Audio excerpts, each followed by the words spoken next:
The Emperor has foreseen a new threat rising against him. The Podwans Podcast. What's up, everybody? Thank you again for joining us for another episode of the Podwans Podcast as we have been slowly making our return back into the public eye.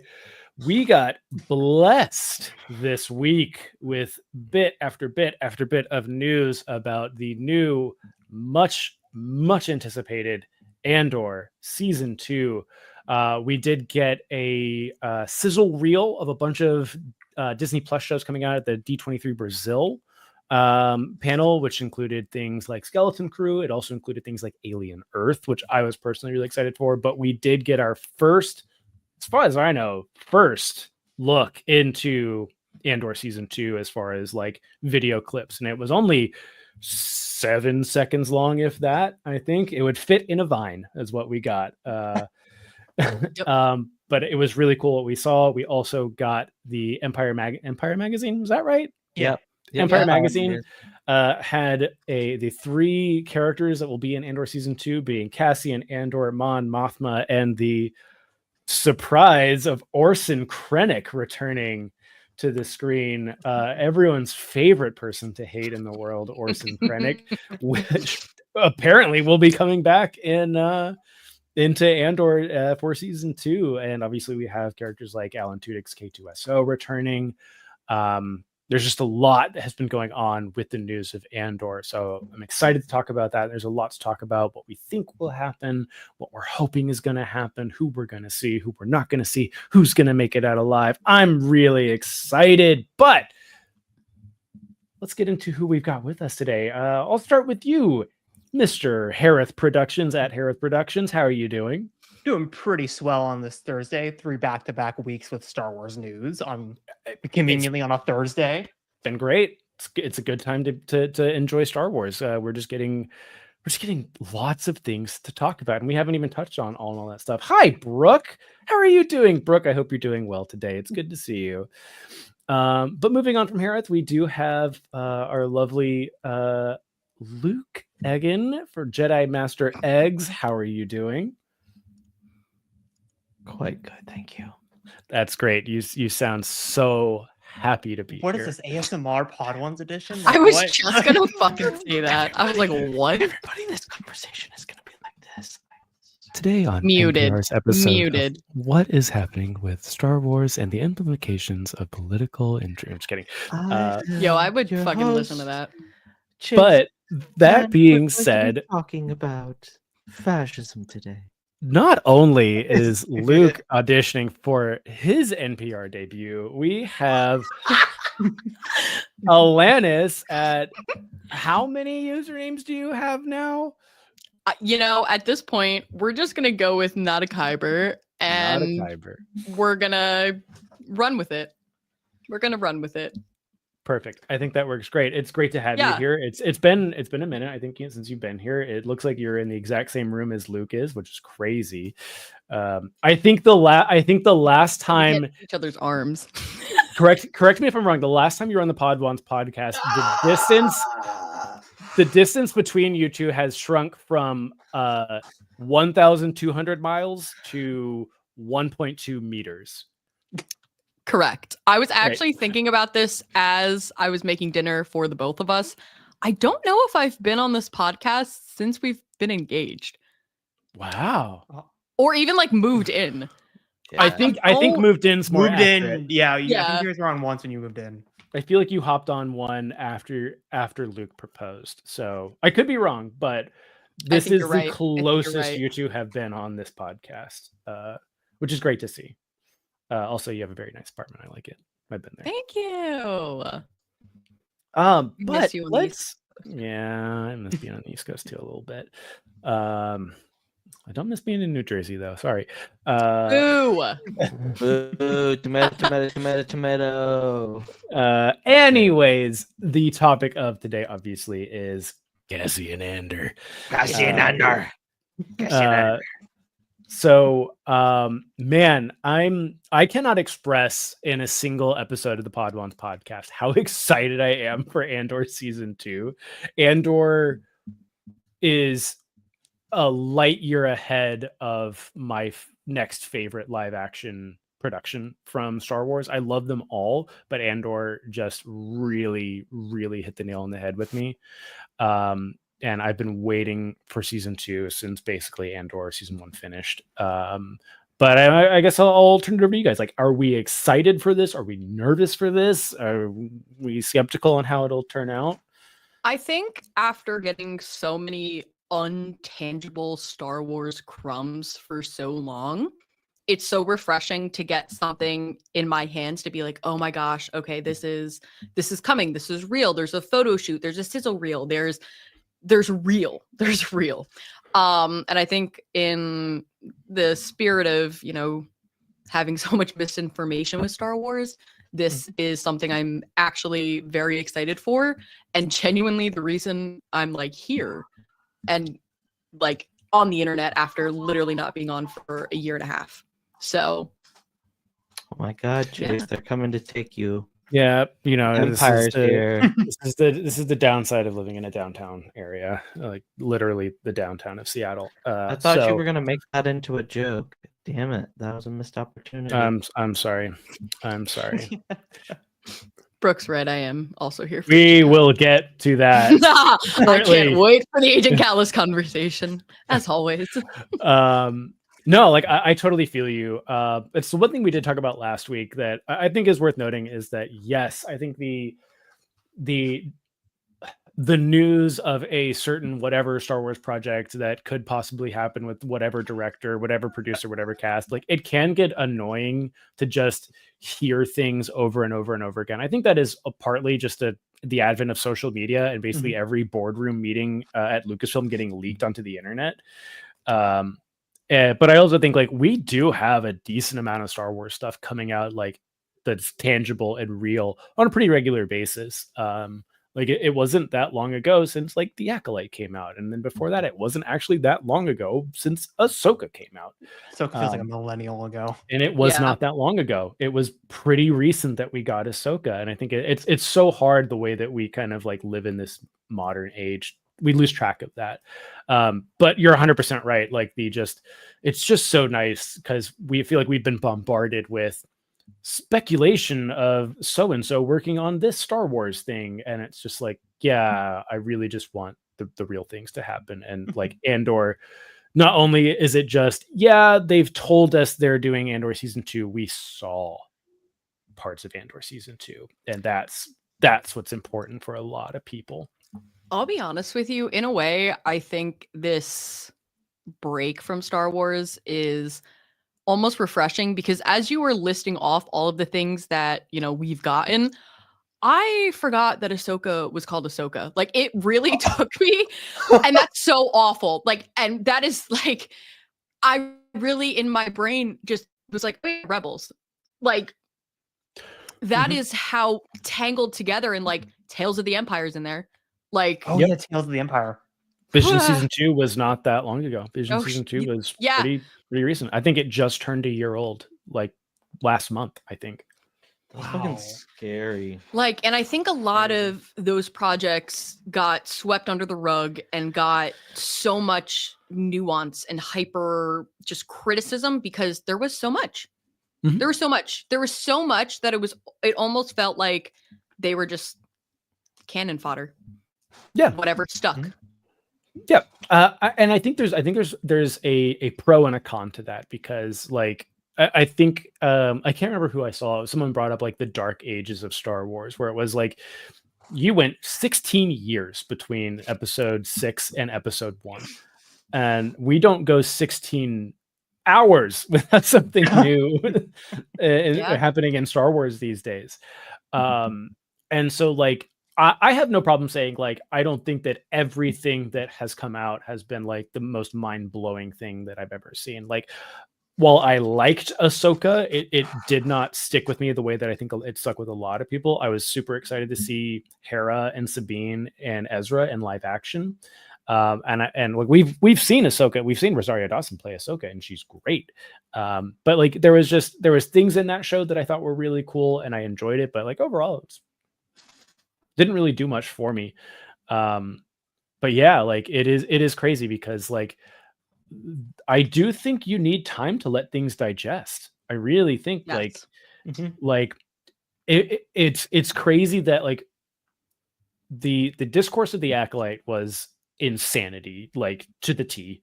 And I feel like a lot of people, even who really enjoyed the Acolyte, haven't even had the time to really compartmentalize their thoughts and organize how they really felt and look into the themes of that and look at where, you know, maybe episode 1 rhymes with episode 5, you know, something like that, and look in those things that we've developed with the originals and the prequels over decades and decades at this point. And we have T-minus 3 weeks until Skeleton Crew is out, which is wild. Like, we don't have the time to digest these things, but I also understand, like, Star Wars is and has always been a media giant, and this is the pace at which media moves these days. And I think there's both pros and cons to that. Like, if you really just want to dive deep into as much content as you possibly can, it's there for you. I think, though, in a way, Star Wars pile driving us with so much content has divided us further than I think we ever were before. Because I will say, I think, because we were all at Star Wars Celebration in Anaheim, that was, I think, right before the real tipping point of, you know, everything coming out was. And just being, you know, in this community for as long as I had, I would say that that was probably some of the most togetherness and lack of, you know, it really felt like there wasn't as many subdivisions and cliques. It was kind of like we all were like, wow, we're getting these Star Wars things, we're enjoying it. There is enough. There's enough to keep us satisfied and enough for us as fans to go off and create our own theories. And I think as so much started coming out, and I also think that as a lot of Star Wars creators actually started to see success, which is awesome, a lot of other people didn't like that. And they started getting nasty and they started getting angry. And then by the time we got Andor and Ahsoka and Acolyte, they were just so embittered that nothing that anyone did on either side would make them happy.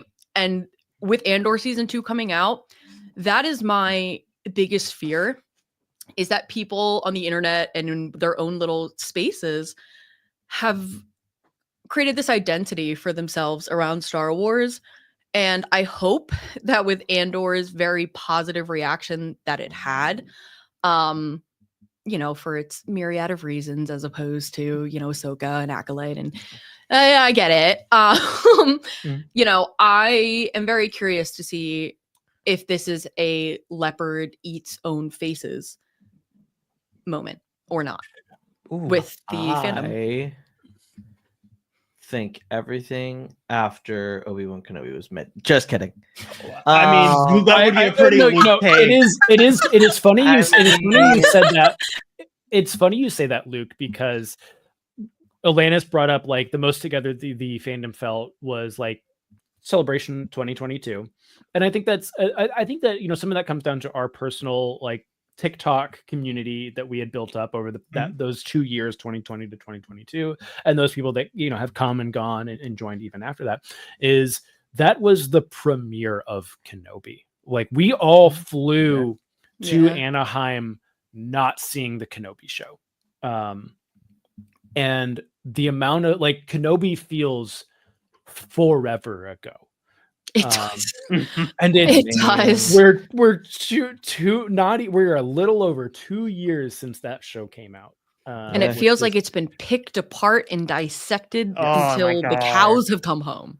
And and some of us love it more than others. But I think that's what is the, you know, you could have used your other hand, right? Man, it's painful. I'm sorry. No, wait. I think that's the biggest strength and the biggest weakness of Star Wars, is because it is such a vast thing. Like, if we look at something like Lord of the Rings, right?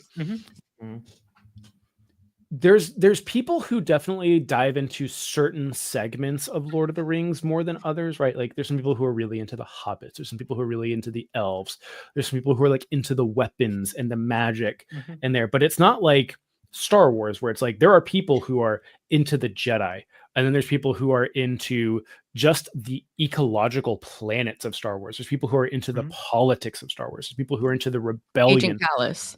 Yeah, there's people who are dedicated solely. The only aspect of Star Wars that brings them joy is Agent Callus. And then you look.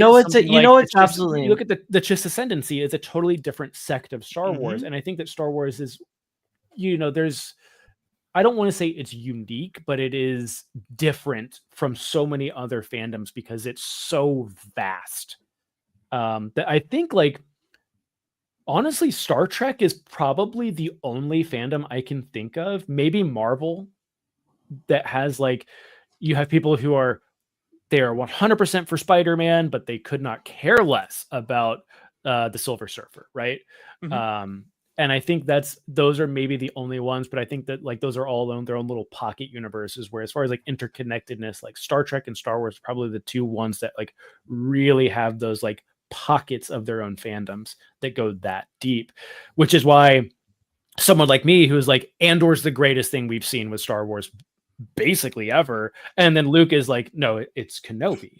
And there's no right or wrong answer there, and I think that is what is the strength of Star Wars, but also its own weakness of, you have people who, and I'm not saying you, Luke, but people who like Star Wars to them is Anakin Skywalker. That is it.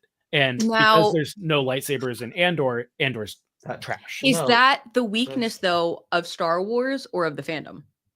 I think both. It's the fandom.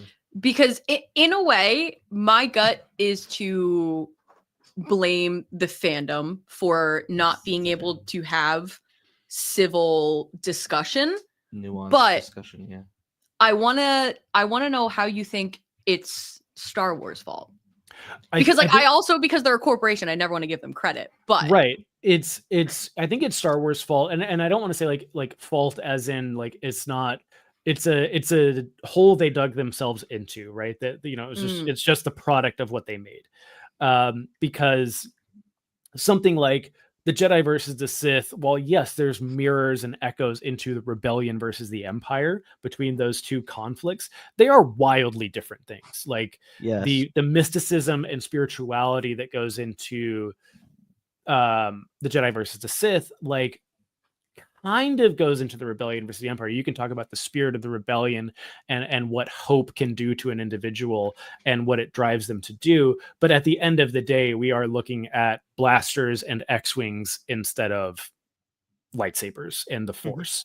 And I think that those draw in wildly different people. Like the people who, I think Luke being such a big Lord of the Rings fan makes sense that he's such a big Obi-Wan Kenobi fan versus me being such a big like Alien, Dune, Expanse fan. It makes sense that I'm more into something like Andor and Rogue One, and I want something like Rogue Squadron. Are you saying that you're smarter than me? No, I'm saying that your preferences and tastes align with the aspects of Star Wars that you enjoy the most. I'm saying that you have consistency in what you like. And but the thing is, Star Wars is so vast, it will create that like almost isolation into a certain aspect of it. I will say this lore. I do enjoy Star Wars, like the sabers and stuff like that, but like I can appreciate what Andor is trying to tell, like the story it tells, the writing. I will in all seriousness, I would put Andor up above Obi-Wan Kenobi because of the storytelling, the nuance, the way it's able to make you think about the real world is, I think, the best part. But I also think that as a fandom, we have lost the fact that like we can just like things. Yes. Yeah. You know what I mean? Like the fact that you like Kenobi, awesome. Like you shouldn't have to like lay yourself on the train tracks to defend Kenobi in the same way that I shouldn't have to defend Lars Mikkelsen as Thrawn. He looks beautiful. Fuck everyone. He does look good. You know, I like him like that. I mean, You know, she and I think literally bawled. I think that seeing Rise. I sobbed. Oh, it was like she punched me 18,000 times. I did. It was a great Damn. moment. But I think that in a lot of fandom spaces, we discredit, you know, that we can just like things and we feel like we need a reason why. And for some odd reason, just saying, no, I just like it is not good enough. We need to have this like picked apart pseudo intellectual Yeah. You need to have a reason PhD why. in Star And Wars lore. Yeah. And sometimes, yes, that is needed. But sometimes it's like, Turn your funny little brain off, and I like to watch things. Yeah, 100%. Like I think that's where you're 100% right. Is I think there's a because Star Wars, again, I think this is just because of Star Wars has such a breadth to it, where not only is the lore and the story so expansive, but also like it appeals to such a wide range of people. There's a reason it's like one of the biggest franchises in the world. So there is these discussions that happen that do lack a bit of nuance and people not being able to just accept, you know, like, hey, like as much as I love Kenobi, I appreciate Andor, like what Luke said. That can't be held because I think there is a just genuine lack of maturity from some fans within Star Wars because they are younger in a lot of instances. They're just young kids. And they've so Brainwash? That doesn't excel into their adulthood. That no, cannot handle this. I'm really glad that you just brought that up, Chase. I haven't said this publicly on the internet, so Pod Ones is the first one. I quit teaching. I'm not a teacher. I'm not affiliated with the school. I am not a teacher. So saying that, I taught a Star Wars class for about 2.5 years. Those of you who know. My last year of teaching, which is my last year, was my last year in the classroom. I stopped loving Star Wars. And it is when I realized that Gen Z is not as progressive as we thought, because we would watch my first year I taught the Star Wars class, we watched Bad Batch together and we watched Mando season 3 together. And we had beautiful nuanced discussions. Next year, and there's a lot of other reasons for this, we would watch The Acolyte, and suddenly it was an issue that there was a woman. It was an issue that, you know, she was like just a woman. There was like, that was the huge issue that they had for some godly known reason. And I fear with Andor that it's going to get eaten alive in the same way, because these kids who are now on the internet, you know, they in a way are the new us. Like they kind of are. And in the way that I think we influenced a lot of the more progressive projects in Star Wars, I'm afraid that they will. Yeah, you know, this is something that like I've thought about, especially with the recent current events going on. And I think Andor coming out when it's coming out is perfectly timed. Yeah. I have always felt this about Andor when you go on the internet and you it's not just Star Wars, it's everything. It's Marvel, it's DC, it's Lord of the Rings, it's Game of Thrones, it's everything you could think of. It's the anti-woke, anti-DEI nonsense rhetoric. And I like, to me, it has always been insane that the most woke Star Wars project is Andor. But by like, there is no comparison. Like Nemec's manifesto solidify that is the nail in the coffin of, is this woke or not? Nemec's manifesto is unapologetically a radically left-leaning monologue and statement. It's so much more than that, but you're not wrong. And it's just one of those like, and I'm sure you could, Alanis, you could speak more to this because you interacted with high school age, you know, young adults. Let's be real, young adults.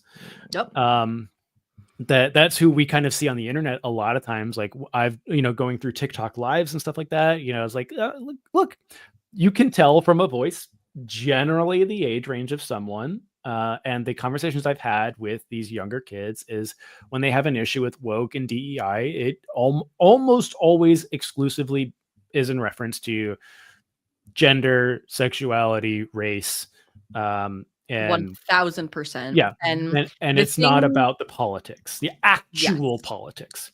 And the thing that always bothered me, and obviously as a teacher, I couldn't say much because where I taught, and as well as, you know, you really, as an educator, you can't cross that line. At the end of the day, you're there to teach them to, you know, not kill anyone and how to read. But I digress. When I would kind of probe kids further of why they felt so strongly that why they hated Rey, like why do you hate Rey? What is so viscerally wrong about her? And every single time and I asked multiple male students this, and they all gave me the same response that we have all seen on the internet. And these boys were not friends. These boys were not in the same class. They were all different kids in different grades. And, you know, that does speak to a larger issue that there is a huge media literacy.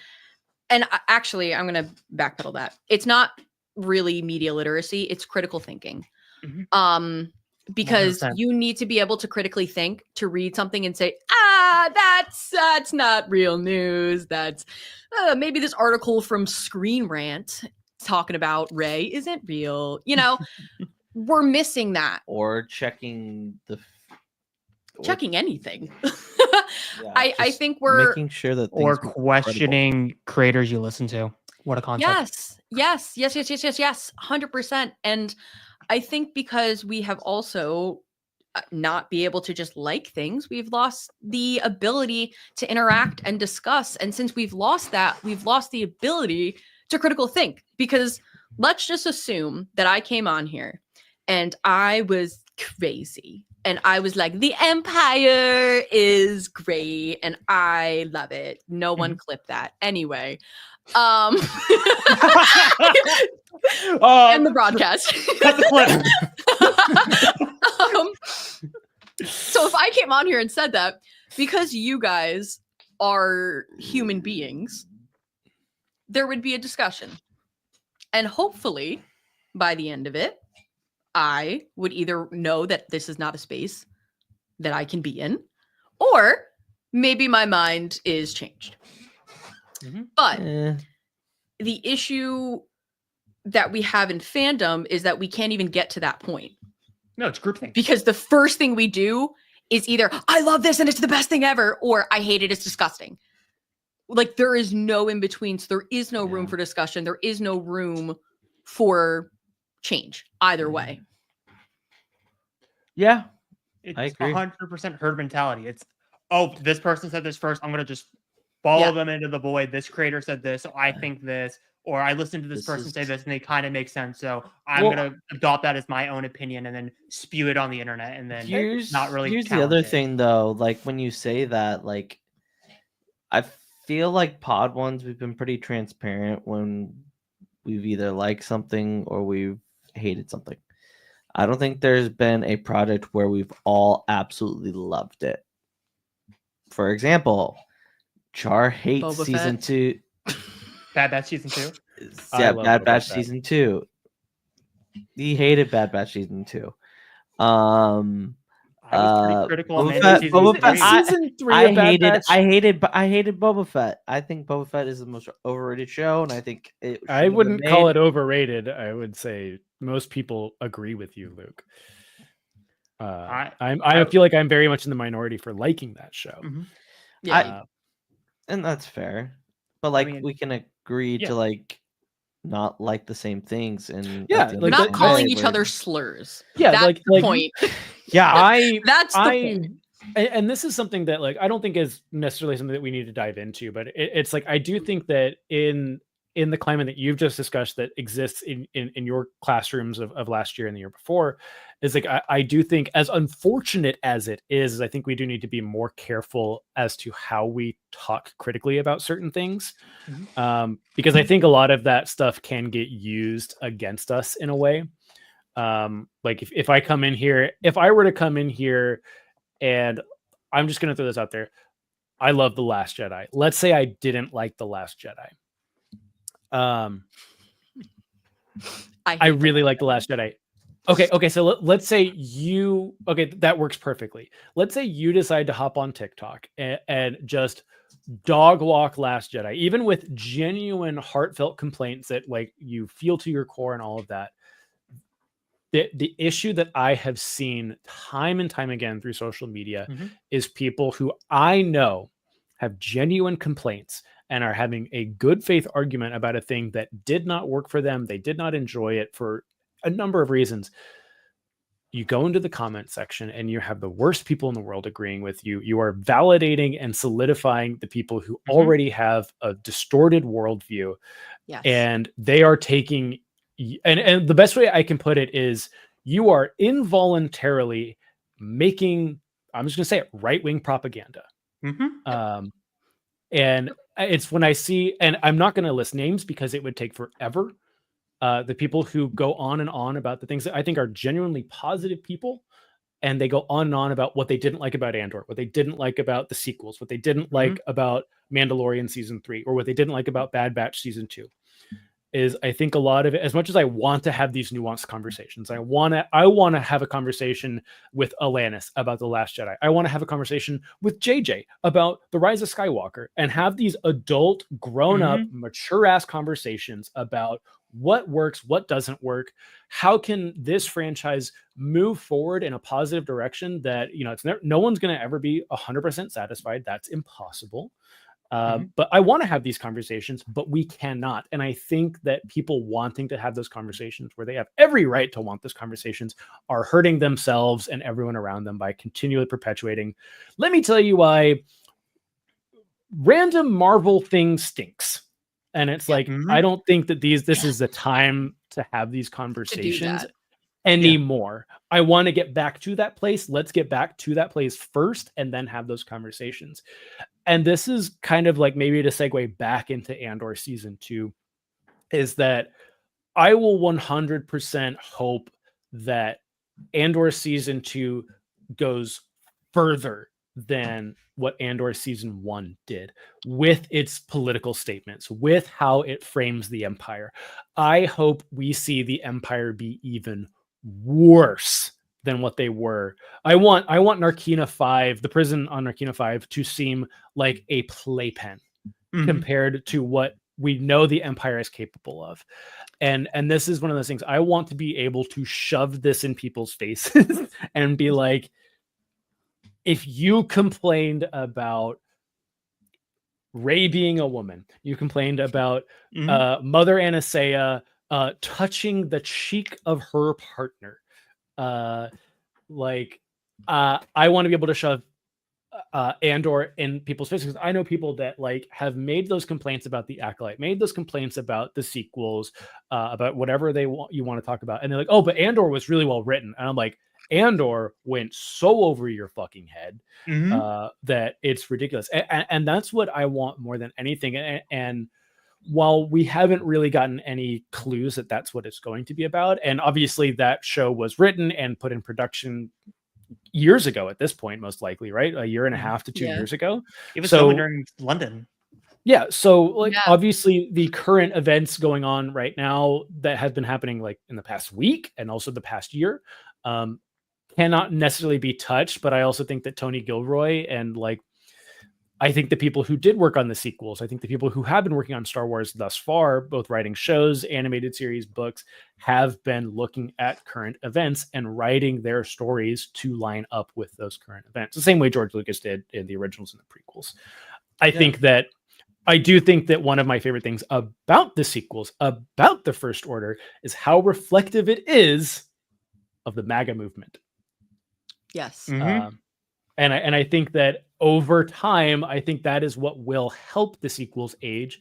I have my issues with the sequels. I have my issues with them as movies, but I do think the themes and the viewpoints that were being portrayed in the sequels, and I think that because the way that right-leaning media has taken over the internet is one of the reasons the sequels weren't, not the only reason, one of the reasons the sequels weren't accepted so well is because they are unapologetically anti-right wing. I will be honest with you. My favorite thing about the sequels, and people do not like this is I am very glad that Kylo Ren died. And I think say it's that important that Kylo Ren dies. Yes. Mhm. And I say that for the same reason that, Vader had to die. He did a If lot of Ky- atrocities. And I've said this Yeah. a lot. There is no world where we should forgive Kylo Ren. We shouldn't. There's no world that we should forgive Hux, no matter how Yeah. pretty they are.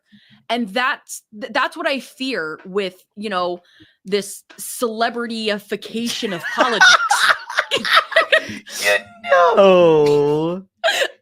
I could forgive Adam Driver for a couple things. Maybe not all. Maybe we'd have to have a series of safe words, and we'd have to be like, okay, you absolutely 100% are not allowed out past 10:30 p.m. But no, I agree with you, and I think that kind of maybe would segue into another topic of who we would want to see in Andor, and the implications of villains within Star Wars, their actions, their repercussions, and their arcs. Building off what Alana said, obviously we're seeing Dedra go way down imperial fascism, to levels in the season where we're not even going to comprehend. Because I remember them during Series Celebration in London saying Dedra's not getting a redemption arc, guys. She's going to go deeper and deeper and deeper into the Empire. So it's building off of I'm sorry, guys.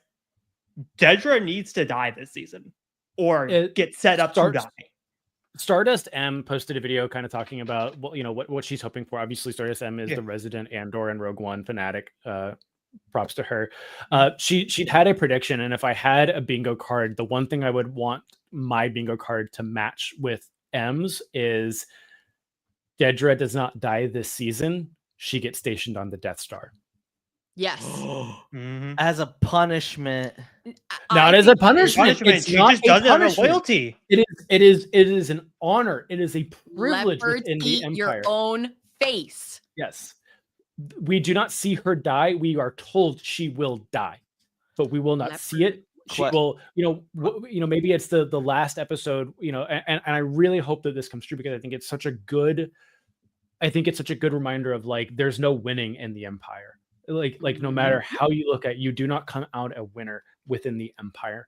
And I hope that's something that they can reel on. And I think that her saying that was it didn't even cross my mind until I watched it. I was like, oh my God, that would be incredible to see. Of just she's going to be terrible. She's going to become more and more terrible as this comes along. As they have told us, that's their plans for Dedra. She's just going to become worse and worse. And her punishment is not death. Her punishment is not knowing that her commitment to atrocities and horrible tyranny is what will kill her, and that she will be killed by a farm boy who she would look down on and spit on. That's Now, with that, with her not receiving a redemption arc, which I fully support. I fully support. Yeah, 100%. If now, you know what? When Agent Callus shows up. When You're almost the time when. where this is the time when Timestamp it. I disconnect. You Tell guys are me coming when back I to can this? come back. She has made the In man. She May? took a picture of me and put that guy No, I didn't. on Brooke top. did. Brooke It did. doesn't matter.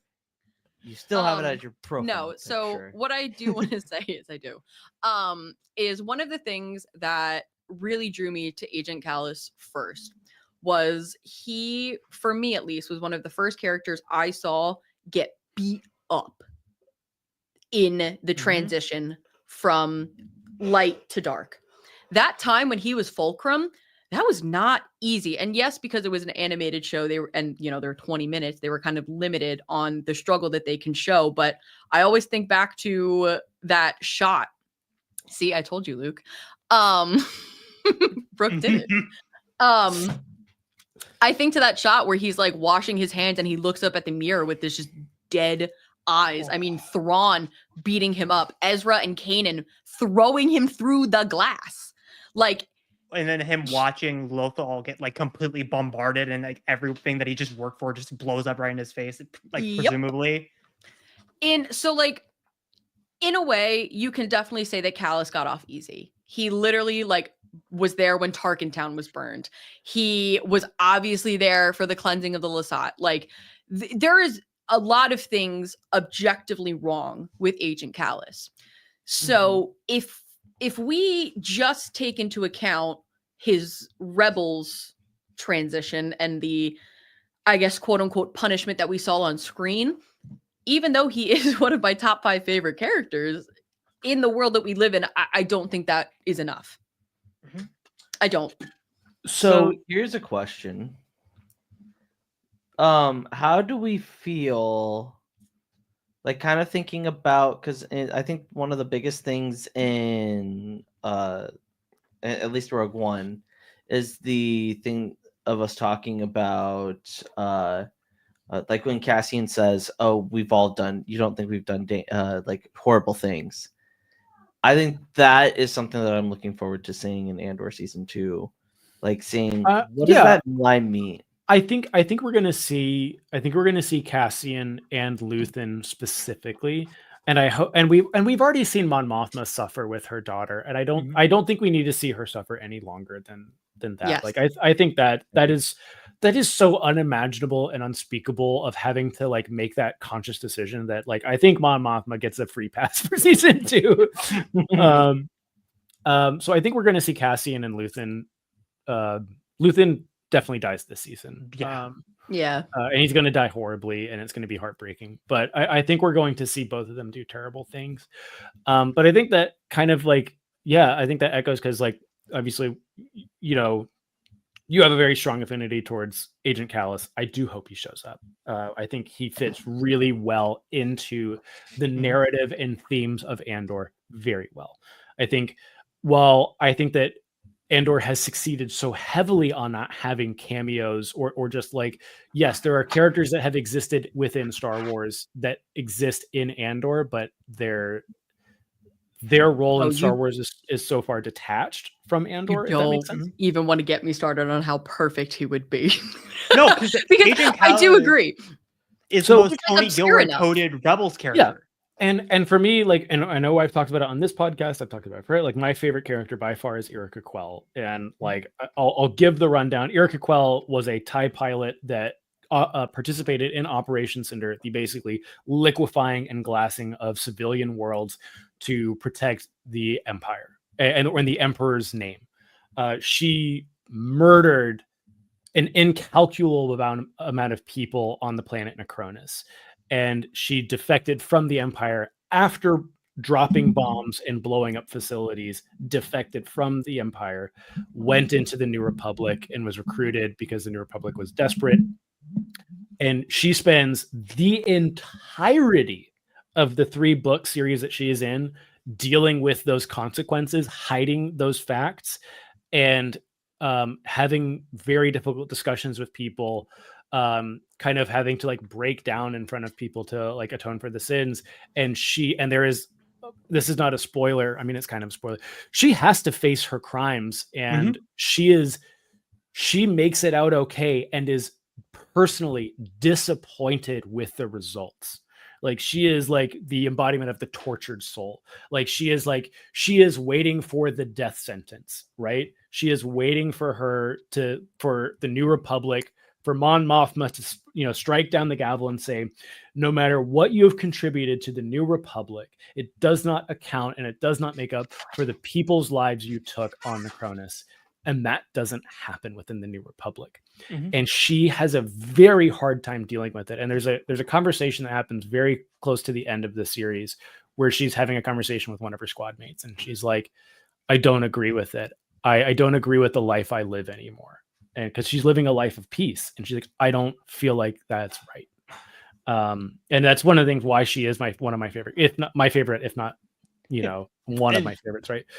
Is you can't do it. And the same thing you said, like Kylo Ren deserves to die. Darth Vader deserves to die. There's no world where we allow them to live.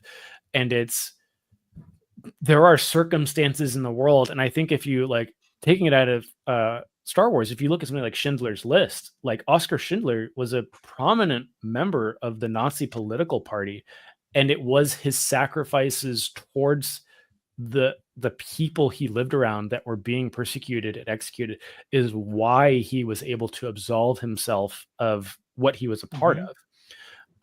And like, if you, I don't know if you've seen Schindler's List, Harith. Yeah, I've seen it. Okay. Like him breaking down at the end is like the epitome of atonement, and that nothing, there's no line you cross. There's no threshold you pass where you're completely absolved. The world around you may even absolve you, but your own personal like torment like cannot be absolved fully. Now, here is my question, because I 1000% agree with you. And I think in an ideal world, I would get to see Agent Callus grapple with that while in, the rebel camp. He would have those uncomfortable conversations. He would, he kind of already did with Zeb, but like not really. And, we have that scene in the epilogue. But what I am almost nervous about is, as a side character or any character, who is currently going through this arc in, Andor, will too many people on the wrong side see themselves in them and take it as almost being a martyr when they get off easy and that they can go and commit all of these atrocities in their own life, and then they just say sorry and everyone forgets that. Yeah, because I haven't finished Alpha Squadron, but like that question gets asked within like the first 5 chapters of like the prisoner of war camp. It's so perfect because the camp that she is stationed at the beginning of the book, the prisoner of war camp for Imperial defectors, is called Traitor's Remorse, which is the perfect name just for that whole series and just like the topic at large. But no, I agree, because it's like, I think you even just get into like, are people prepared to hear these stories? Because when I was reading Rise of the Red Blade, I was like, if that side of the fandom could read, we'd be in trouble. Because Rise of the Red Blade goes through the mental struggle, and it is not a justification, it is an explanation of the fall to the dark side. It is the internal monologue of someone losing control of themselves and giving into the dark side piece by piece by piece by piece. Yeah. And people aren't ready to have that type of conversation. And I agree, because it's like, if we let Agent Callus off scot-free in live action, something that millions and millions and millions of people are going to see, what is the takeaway that a majority of fans will get from that? Is that, I can see it now. Well, then why couldn't they save Vader or Kylo? It's like, no. Like, what Vader and Kylo did versus what Agent Callus did are on wildly different levels. Yeah. Wildly different levels. Versus Thrawn.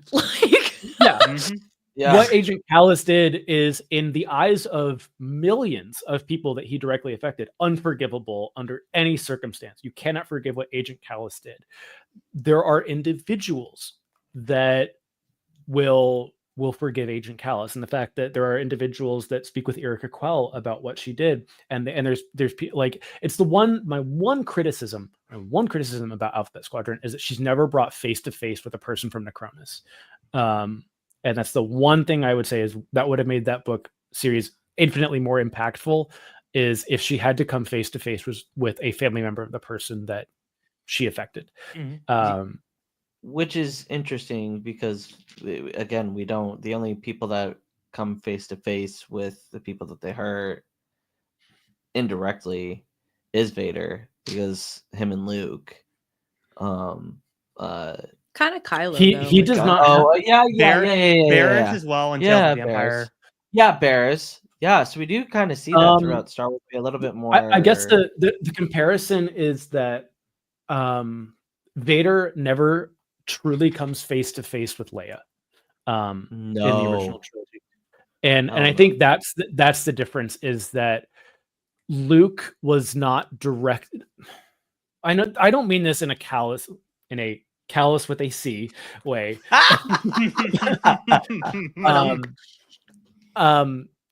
Luke was not directly affected by the events of Alderaan. 100%. He was ready to join. Leia was. Yes, he was ready to join the Empire. Leia was directly affected by the events of Alderaan, and Vader throughout the original trilogy continues to torment her by proxy, in multiple ways. Mhm. By multiple ways. because what she does to Han is what Vader does to Han is like, not only did you take away my entire family, the one person that I was getting to have any attachment towards, you took them away from me too. Mhm. And we never see Vader take ownership, responsibility, and atonement for what he did to Leia. And we get that in Bloodlines after he's fucking dead. And it's just one of those things, like, I understand that the production of the original trilogy, you can't fit certain things in there.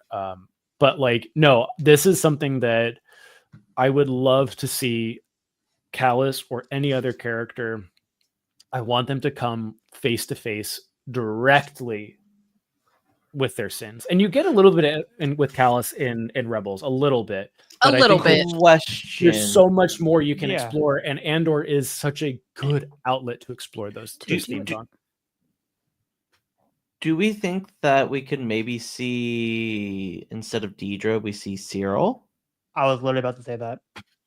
I think that's more of a Because- possibility where you could see, because he's so gun-ho about finding Andor in the first season, and he's so Imperial-minded. He's trying to be on the good side of the Imperials. After what he's seen on I think there's, and I could be totally wrong. I think with Cyril, you have one of two possible outcomes. He dies so unceremoniously that it's just a reflection of his life, of how insignificant, like, his death will be as insignificant as his life was, or he gets a redemption arc. But honestly, either way, I'm fine with that, but if he is redeemed, he needs to be dragged through the fucking mud. Agreed. Yes. Agreed. He needs to be dragged through the mud. He has to I think earn his the- stripes. And the rebellion needs to treat him like shit. I Well, think he has to look his mother in the eyes and say, I am cutting off contact. Yeah. We're done. And he needs to walk away from his mom. I think if you look at all of did she the quote- demean him while he was eating his I love Cocoa Cyril's Puffs? mom. She is. I know. I personally know mothers that are like Cyril's mom. Yes. But here's the thing about Cyril. Cyril is a mall cop that wants to be a SWAT. Oh, that is That's so true. accurate. That's He is a accurate. person that he wants to commit the atrocities that Deidre commits. He wants to do the bad things. And in his mind, he's doing the right thing, right? He's so far gone into this, I uphold the law, that, like, me telling the kids to get out of the dang food court is really changing the surface of America, right? That's Cyril. And I think you're right. I think him getting dragged through the mud to become part of the rebellion. Because here's the thing about Star Wars, and it's not just Star Wars. I think a lot of fiction is the redemption arc. There is always a manner of convenience as to why they join the good guys. I think one of the best redemption arcs is Tamravora in Resistance. Yes. And even her redemption arc of going from like a mechanic on a station to the First Order, and then kind of coming to the Resistance at the end.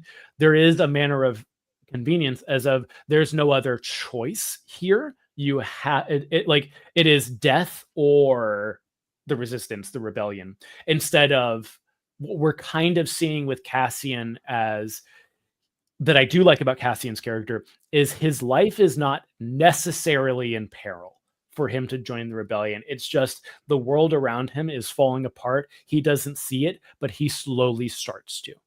I mean, that's Callus. Yeah. And it's just like Callus doesn't need to join the rebellion, but he does. And I do think there is a small amount of convenience where it's just like the life of the Empire. Yeah. And also the life of the Empire is not going the way he thought it would go. Like, where he is within the ISB is not going the way he thought it would. The challenges and lifestyle of being an ISB agent is no longer lining up with his initial interpretation of it. And I want to see someone that just I want to see Cyril have.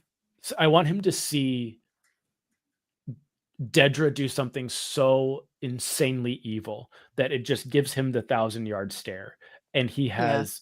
And it's not that he has no choice; it's that he knows that if he doesn't join the rebellion, that nothing good will ever come in his life, and nothing good will ever come not only in his life, his mother's life, the people he worked with's life. Like, it's like, if I don't do this, and again, I think Brooke put it perfectly, is like he has a little bit too much incel energy to get a redemption arc, which is why I think he will die unceremoniously.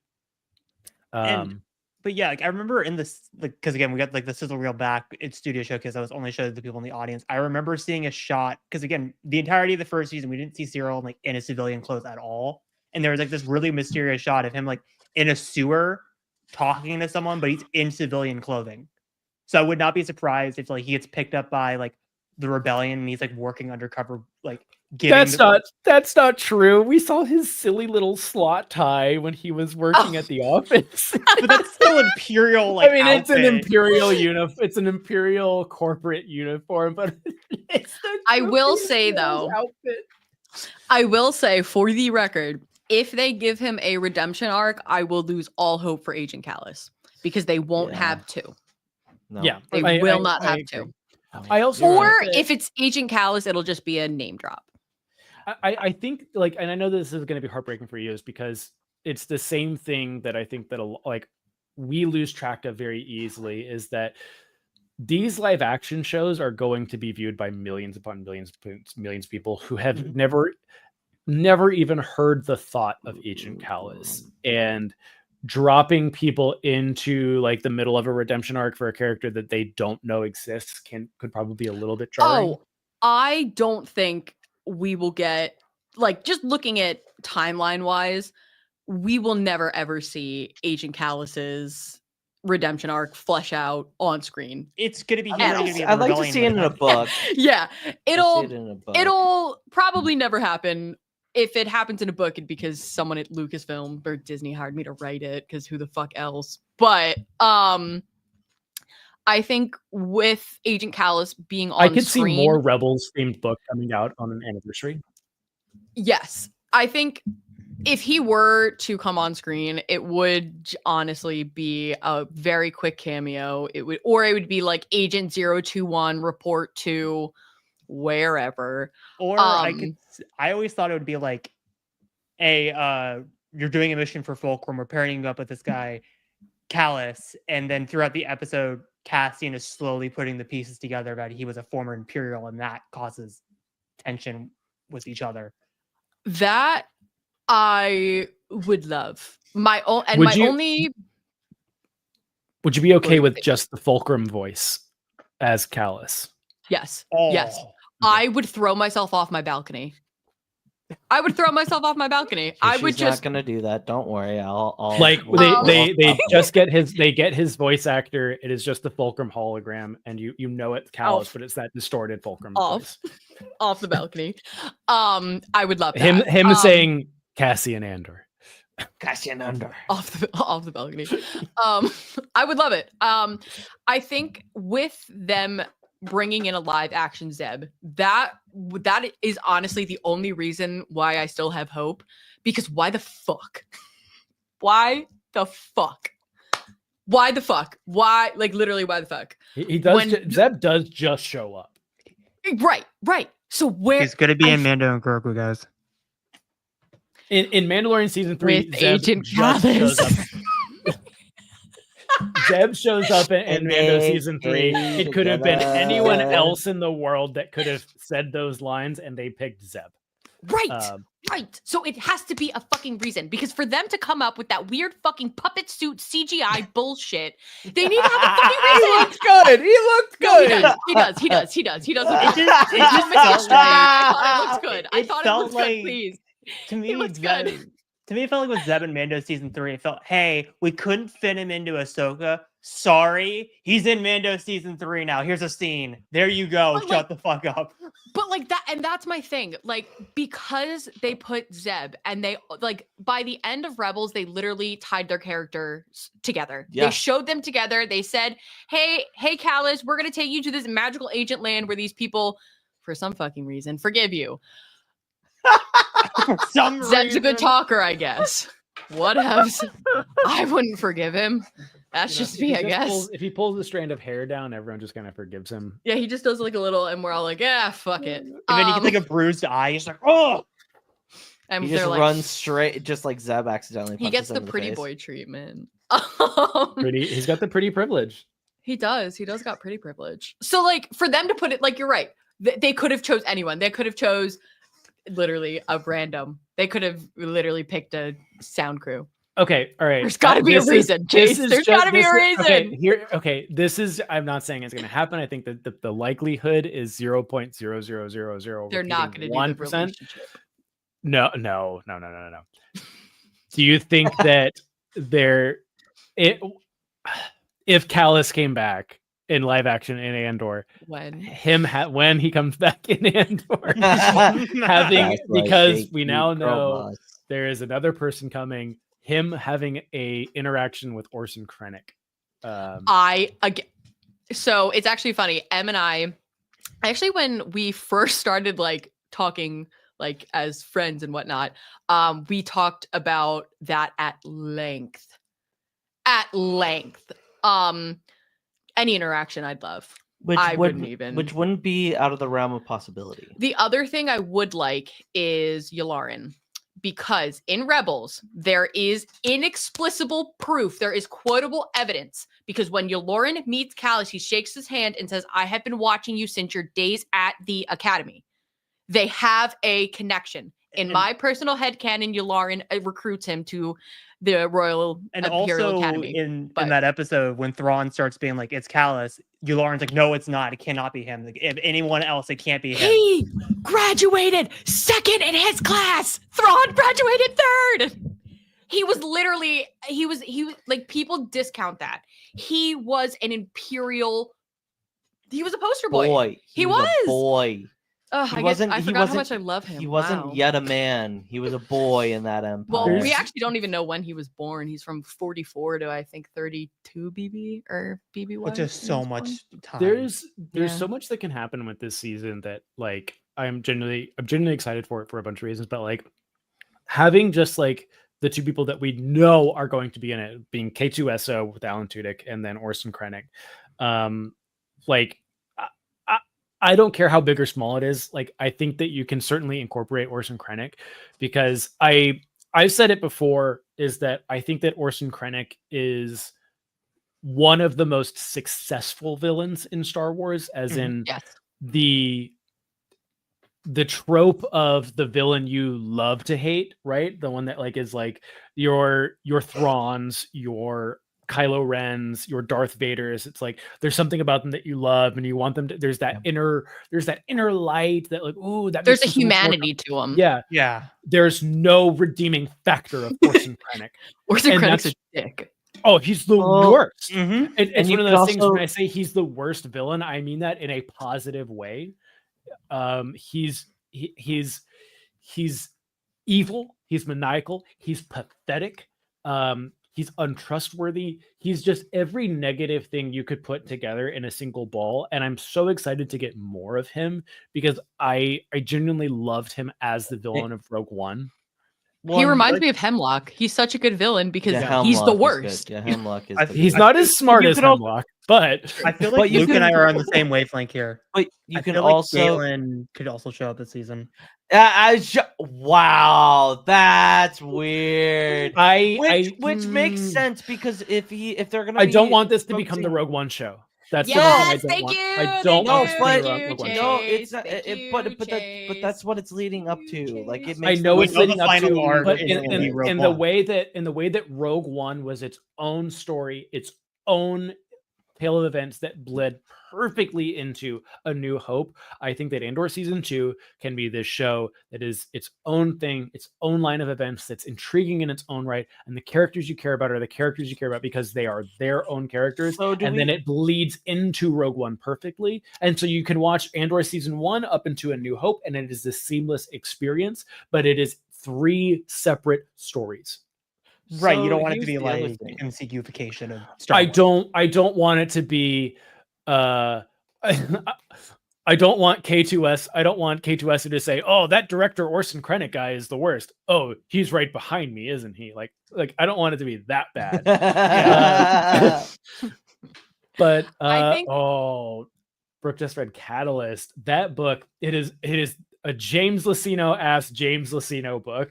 Hey, hey, really, I love James Luceno alone. I love James Luceno. I love Catalyst, but man, that is James Luceno flexing his James Luceno-ness. I would be happy if I saw James Lucio James Luceno. Lucy. His James Lucy. Lucino? What? James, I know what you're trying. I know what you're doing, Luke. Stop. Go to I'm just jail. gonna mute his mic. Wow, that's pretty. We can That's still hear amazing. yours. I'm not going to be upset if Mads Mikkelsen shows up in Andor season 2. Like I'll be happy to see him again. In what context do you want to see him? Well, I wait, want to get into Bodhi. wait, hold up. Wait, we Timeline doesn't can't match see up. him. Timeline doesn't Wait, match we up. can't see him. He's Yes, with you his can. family, No, he's No. right? he's got Oh no no, he is fire. still with them. No, Right. He gets taken as prisoner. Right. Yeah, she was little. Right. That was like Yeah. towards the end, He is- towards a little he bit is- after the Clone Wars. Yeah. Since the Death Star is being built, he is there. There. Yeah, I forgot about that. Because you get the execution scene Yeah. in Rogue One. So he, I think a cameo would be fine. And I know that Tony, or I'm not gonna say, I believe Tony Gilroy has said he does not like cameos. Yeah. And so I do think that K2 and Krennic is probably about as much as we're realistically going to get. I think you're right. I think a fulcrum voice or an intercom of his agent could be possible. I think you could get a, we just got this we just got a encrypted Imperial transmission from some science officer, Urso, and I think that's maybe what you'll get. We also tie could get into like a Rebels mention because we got Hera and Rogue One. We could also get something like that of like, I think the more names we put, the more we stretch. If that makes sense. But I think even though we could throw out the most wildest names, we have to remember like what was in the background of the fucking stop. Like fucking there was Padme shit in there. There was the Star Killer's like mask. who the fuck would be like there would be Star Killer in Andor? No one. I'm glad you brought that up because that brings to like back to the sizzle reel is they have a TIE Avenger. Like the TIE that you see is the TIE Avenger from the expanded universe. And this is what I do love about this is my opinion. Like the way that Disney has been incorporating the expanded universe is these like Easter eggs because they just cannot just like they can do it. They did it with Thrawn because they were able to pull Timothy Zahn to write 6 new books and then bring him in to Rebels. Timmy and loves him. And he is the father of that character, and he can rewrite him he is so connected to the Star Wars universe. He can rewrite him in there. We cannot. I'm sorry. We cannot rewrite Mara Jade back into Star Wars. Like it's just it's not happening. And we cannot rewrite Starkiller back into Star Wars. When you get into like the Old Republic stuff, you have a little bit more leniency because it's so disconnected. Yeah. But like at the end of the day, like seeing Starkiller's armor, seeing Padme's things in Luthen's Emporium is so cool. Like seeing the stuff in the Acolyte that they did with the Cellcath. Like there is a Cellcath, sitting at a reception desk in the Acolyte, and then you have the Cortosis being brought in, and then seeing even in the sizzle reel that they're showing a TIE Avenger, something that's from the 90s. And it's like we're bringing this stuff in. Ahsoka brought in the E-wings. They were pursuing Sabine. Like stuff like this is perfect. It's just one of those things. Like, I'm so glad that like they're showing this and they're like, hey, we're still committed to the expanded universe, like even through a sizzle reel. Like, you are not being forgotten. And it's like, I think people do need to understand, like, we cannot retell these stories. Like, it's just not happening. Like, Heir to the Empire has to be totally rewritten if you want to retell it. Like, it just doesn't work. It doesn't work with the prequels. But even just like the whole Tantus base, like that, I love that. I was like, oh wow, that's awesome. Like, they're repurposing that, but also keeping it the same, but making it different. Yeah. And I think more fans need to take the hunt of those little Easter eggs and the little itty bitty cameos. Like, we need to get back to a point where finding those things is fun. Yes. It's fun to read, the expanded universe, because we want to be able to learn, or maybe make the connections. It's again, I was listening to this, funny enough, like, I'm not going to go into details because obviously that just came out, but like, I was listening to Matt Reeves talk about the Penguin and why he made the decision, again, it's not really a spoiler, to not include Batman. It's because it's like, there was no logical way I could fit it into Oz's story, and I didn't want to just do a cameo for the sake of a cameo. And I think Tony Gilroy is kind of the same way of like, these are very separate projects, Andor and Rogue One. If a character is going to show up, I need it to make sense for Cassian Andor or for Mon Mothma, or like, I can't just shove a character in there for the sake of just shoving for the story. Yeah. And that's what I did like about, I mean, you had Bodhi, but like, Bodhi was a fairly minor character in Rogue One, and he stayed a minor character in Andor. Not Bodhi, I'm sorry. What is his face? That showed up on Saw Gerrera? Different song? Oh, you mean Andy Serkis's character? No. The guy that was on Scarif doesn't really matter. Cassian's like, yeah. He's in the prison arc. It starts with an M. Yeah, he's in there, but like, you have Saw Gerrera in there. Melshi. Melshi, Melshi, yeah. Like, Melshi is in there as kind of like a fun little nod to Rogue One. You have Saw Gerrera in there. Saw Gerrera is a character that makes sense for the theme of the show.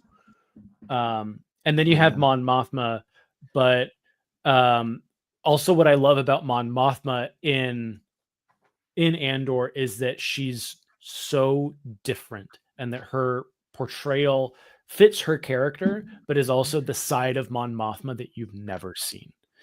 Whereas when you get Cad Bane showing up, he's still the heartless bounty hunter. When you get even when you get Hera Syndulla in live action, she's still the top pilot that is always trying to do the best for the New Republic and the Rebellion, and she's great at it.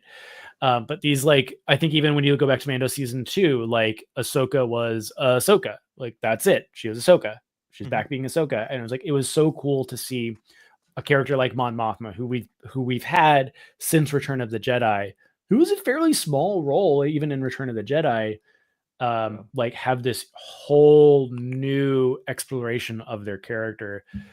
And that's what I'm hoping to see if he does bring another character into Andor season 2, that it's not just for the sake of, here you go. And that's the thing I'm most excited about season 2 is, how are we going to take Luthen and Cassian's story and kind of push it into the Mon Mothma side? And how are we going to kind of slam these two? Because these felt like very distant stories that kind of went back and forth. Because obviously Luthen was working for Mon, and they had like these connections back and forth. But I'm excited to see how Mon Mothma goes from the very political underworld of Coruscant to getting in like the dirty side of it with the rebellion, and like how we kind of get to how she is in Rebels of getting hunted down by the Empire. So I'm kind of excited to see how they're going to connect these two threads without even connecting them. I think it's going to be interesting. I think one of the first arcs, if not, or maybe the middle arc of the show, will be Cassian's getting Mon out of Coruscant. And I think that'll also be part of, we'll also see her give that speech that we see in Rebels. When she's in the Senate, when she's in the Senate building, and we see the recording, and then we see the episode of Rebels. I think he is going to be a part of the team that gets her from going to be, because each arc's a year, and I'm assuming the first arc's going to be like right after the finale. I'm assuming it would be Yeah. about arc 3 because there'll be about I'd two Yeah, I say episodes. think they've said they're arc doing 3. three Yeah, arcs. yeah, it'll be towards the end of the season, but I think it'll match up well with her escaping, like in the Rebels crew intercepting her.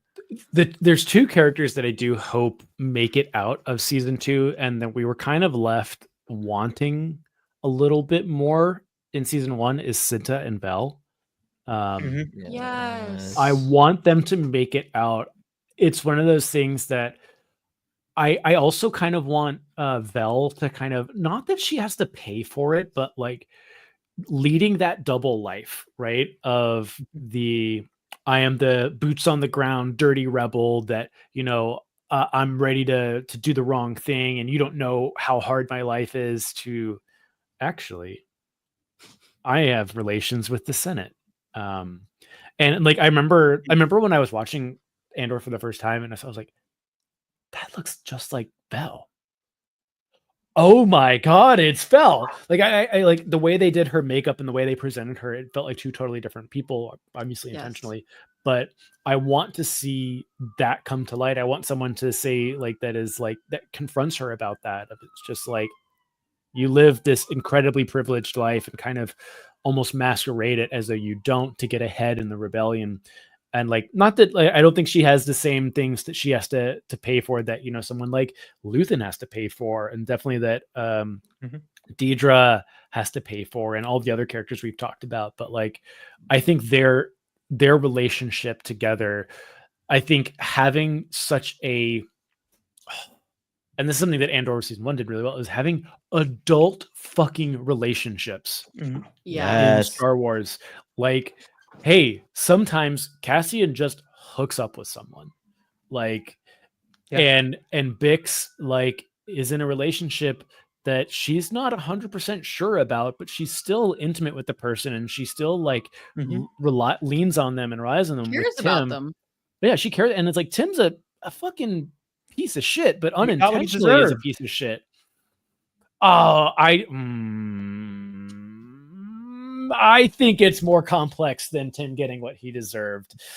But we can get in, if we ever do a rewatch of Andor season 1, we can get into that. But I think that how Andor portrayed adult relationships and how they portrayed Cinta and Vel together, as they were a couple that was risking everything, not only to be together, but for everyone around them. And just like, even just some of the moments they shared together where they were just kind of like lying next to each other, like against bricks. And it was just like, this is really cool to see. Like, this is just, you can tell that these two people care immensely for each other. And that when you have those moments where they're going back and she's talking to Cinta, and Cinta hasn't seen her, and basically you don't know how long at this point. Yeah. And it's like we talk about like long distance, like you and I both know about long distance relationships, and it's like kind of how they incorporated that into Star Wars and into the rebellion. And it's like, it's something I really want to see get fleshed out in season 2. And I hope they make it out. I hope both of them make it out alive And at the end of season 2, because there's no reason they couldn't. Correct. So I think with all of the death that is inevitably coming in Andor, those are two characters that I would be so disgusted to see die. Yeah, I think you can make it out where you could definitely tell an interesting story of like where one dies, one lives, and that just furthers the dedication to the rebellion. But it's also something we've seen before so many times. Yeah. Throughout all of fiction, is that you took what I loved, and so I'm going deeper into my beliefs. And it's like, I would just like, kind of like how we got with the Bad Batch. Just like, it's kind of sometimes like a happy ending for two characters is nice sometimes. Yeah. Well, also like where we know, because obviously we're getting the Rogue One, we know where this is going. So like, I think that contrast would make it better, and like maybe even getting like an epilogue scene of like, yeah, we're still gonna continue this fight for Cassian. Yeah, for sure. Because of what he lost. There's I say this with every Disney Plus show, is that I think that Disney Plus has done a really good job of subverting our expectations with every show. Like they always they do a great job of surprising us with the aspects of each show that has come out. So the possibilities are endless. I'm super excited for this show because of how much I loved season 1 and how much it resonated with me, and I'm I'm leaning very positively into the season. But I think we've covered just about everything we can. Yeah. This is a real in the news. We've talked at length about other things. So thanks everyone for kind of taking the time to talk about the greatest project within Star Wars. No further questions. But that being said, Luke, where can we find you on the internet? You can find me at Jedi Master Eggs. You can find us at the Pod Ones on all social medias, whether it's doing the lives, impromptu lives, on TikTok, hanging out with us every Thursday night to talk about Star Wars and nerd shit. Yeah. Great. And Harith, where can we find you all over the internet? You can find me at Harith Productions on TikTok, Instagram, Threads, and I guess Blue Sky is now, and all the other social media bullshit. Great. You could find me exclusively on Hive at Forward Into the Black. I knew I was setting that one up. Alanis, thank you for being our guest this evening. And it's always a pleasure to have you. It's always great talking to you. So thanks again for showing up. And tell us, where can we find you on the internet, if at all? Look up Not a Kyber on any social media platform. If it's there, it's me. I don't think there's any imposter accounts. So if you want to follow, just type There in is Not a now. Kyber. Please, actually, someone please make an imposter account. If you get an imposter account, that means you've made it. Yeah, honestly, that would actually boost my ego. So if anyone wants to help my self-esteem, wouldn't be mad. N0T Kyber. No, it's not a Kyber 1. Not a Kyber 1. Yes. All right. That'll do it for this evening. We do have Skeleton Crew coming up very, very soon. But we will probably see you guys.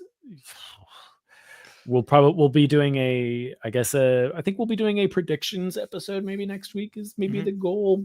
And then we'll jump straight into Skeleton Crew, which is going to be exciting. But thanks everyone in the chat for showing up. I know there's some new faces in there that we didn't quite get to, but it was awesome seeing everyone. So have a good night. May the Force be with you. There you go. Always. Double click.